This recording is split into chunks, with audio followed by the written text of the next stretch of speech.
আজকে আমরা নবম শ্রেণীর ওরিয়েন্টাল বুক কোম্পানি প্রাইভেট লিমিটেডের ডক্টর প্রবীর বন্দ্যোপাধ্যায় ও অরুণ বেরার লেখা ভৌত বিজ্ঞান ও পরিবেশ এই বইটার চ্যাপ্টার 4.5 মিশ্রণের উপাদানের পৃথকীকরণ এই অধ্যায়ের অনুশীলনীতে যে প্রশ্নগুলো আছে তার উত্তরগুলো আলোচনা করব। তোমাদের যদি ভিডিওগুলো ভালো লাগে তাহলে লাইক, শেয়ার ও কমেন্ট করে জানিও, আর চ্যানেলটি সাবস্ক্রাইব করো। আমার একটা ম্যাথসের চ্যানেল আছে WB ম্যাথস ওয়ার্ল্ড, সেখানে গণিত প্রকাশের কোষে দেখি সমস্ত অঙ্কের সমাধান করে দেওয়া আছে। তার লিঙ্ক আমি ভিডিও ডেসক্রিপশন বক্সে দিয়ে দেবো, আর ওপরের আই বাটনে ক্লিক করো, তোমরা সেই চ্যানেলটি পেয়ে যাবে। প্রথমে সঠিক উত্তরটি নির্বাচন করো। প্রতিটি প্রশ্নের মান 1।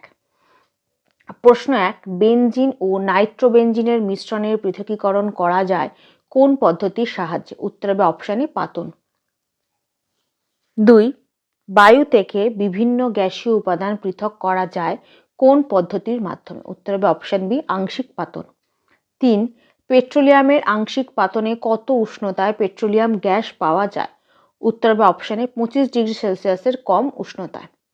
4, তরল সোনা বলা হয়? উত্তর হবে অপশন ডি, পেট্রোলিয়ামকে।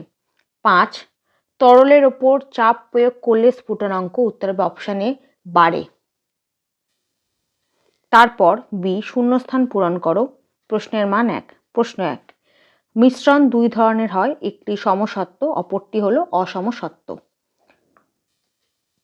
2, তরলে কঠিনের প্রলম্বিত অবস্থায় ড্যাশ পদ্ধতিতে পৃথক করা হয়? উত্তর হবে পরিস্রাবণ। 3, জল ও ক্লোরোফর্মের মিশ্রণ ড্যাশ পদ্ধতিতে পৃথক করা সম্ভব? উত্তর হবে বিওজি ফানেল। 4, পাতন = বাষ্পীভবন প্লাস ড্যাশ? উত্তর হবে ঘনীভবন। 5, তরলের ওপর চাপ কমালে স্ফুটনাঙ্ক ড্যাশ পায়? উত্তর হবে হ্রাস পায়। তারপর সি, নিম্নলিখিত বিবৃতিগুলি সত্য বা মিথ্যা তা লেখো। 1, বিওজি ফানেলের সাহায্যে কেরোসিন ও জল পৃথক করা যায়, এটা সত্য। 2, পেট্রোলিয়ামে 70 ডিগ্রি সেলসিয়াস থেকে 90 ডিগ্রি সেলসিয়াসের স্ফুটনাঙ্কের পাল্লায় পেট্রল পাওয়া যায়, এটাও সত্য। 3, অশোধিত পেট্রোলিয়াম C1 থেকে C20 কার্বন পরমাণু সমন্বিত হাইড্রোজেন থাকে, এটা মিথ্যা। 4, স্থির স্ফুটনাঙ্কি মিশ্রণের উদাহরণ হলো 95% ইথানল ও 5% জলের মিশ্রণ, এটা সত্য। 5, ক্লোরোফর্ম ও ইথাইল অ্যালকোহলের মিশ্রণ থেকে উপাদানগুলিকে পৃথক করা যায় পাতন পদ্ধতির সাহায্যে, এটা মিথ্যা, কারণ এটা হয় আংশিক পাতন পদ্ধতিতে। তারপর ডি, অতি সংক্ষিপ্ত উত্তর দাও। প্রশ্নের মান 1। প্রশ্ন 1, পাতনে তরলের প্রকৃতি কিভাবে সম্পর্কযুক্ত? 117 নম্বর পাতায় এখান থেকে এতটা। 2, তরলে অপদ্রব্য উপস্থিত থাকলে তরলটির স্ফুটনাঙ্ক কি হবে? এটাও 117 নম্বর পাতায় এখান থেকে এতটা। 3, তুতের জলীয় দ্রবণ থেকে তুতে ও জল পৃথক করা যায় কোন পদ্ধতির সাহায্যে? উত্তর হবে সাধারণ পাতন পদ্ধতির সাহায্যে। 4, পাতনের সময় পাতন ফ্লাক্সে উপস্থিত অবশিষ্ট কঠিন পদার্থকে কি বলে?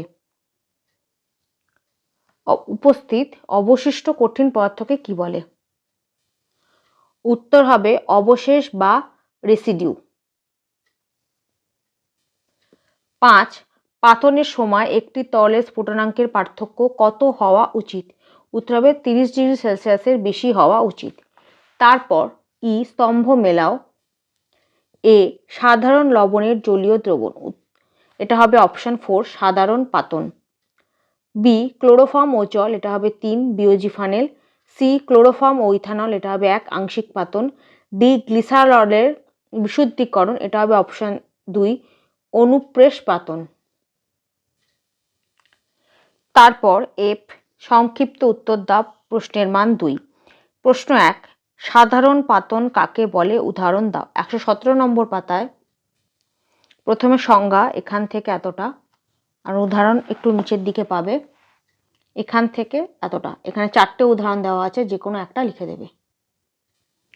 2 আংশিক পাতন বলতে কি বোঝো, এর শর্ত কি? 119 নম্বর পাতায় প্রথমে সংজ্ঞা, এখান থেকে এতটা, তারপর শর্ত, এখান থেকে এতটা। 3 আংশিক পাতন প্রক্রিয়ায় অংশীকরণ স্তম্ভ ব্যবহার করা হয় কেন?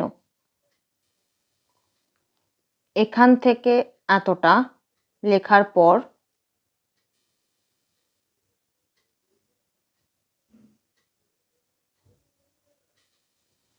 এখান থেকে এতটা।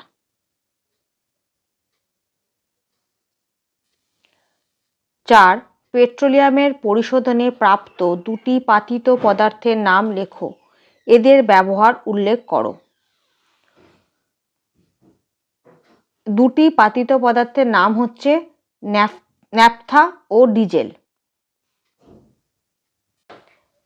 4 পেট্রোলিয়ামের পরিশোধনে প্রাপ্ত দুটি পাতিত পদার্থের নাম লেখো, এদের ব্যবহার উল্লেখ করো। 121 নম্বর পাতায় এই যে এখানে 10খানা পাতিত পদার্থের নাম দেওয়া আছে এবং তাদের ব্যবহার দেওয়া আছে।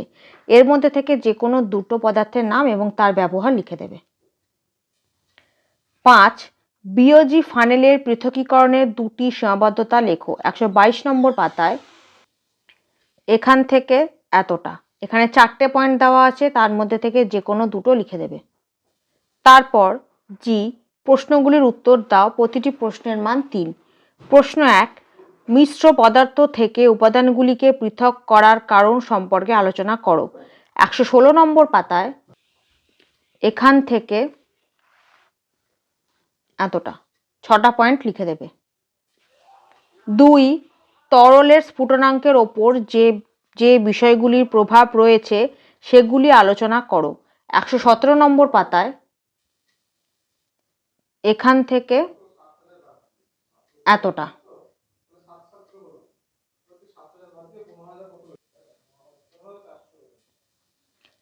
3 বিওজি ফানেলের সাহায্যে কিভাবে দুটি পৃথক ঘনত্বের অমিশ্রণীয় তরলকে পৃথক করা যায় তা আলোচনা করো। 122 নম্বর পাতায় এখান থেকে এতটা লিখবে, তার সাথে এই নিচের ছবিটা এঁকে দেবে।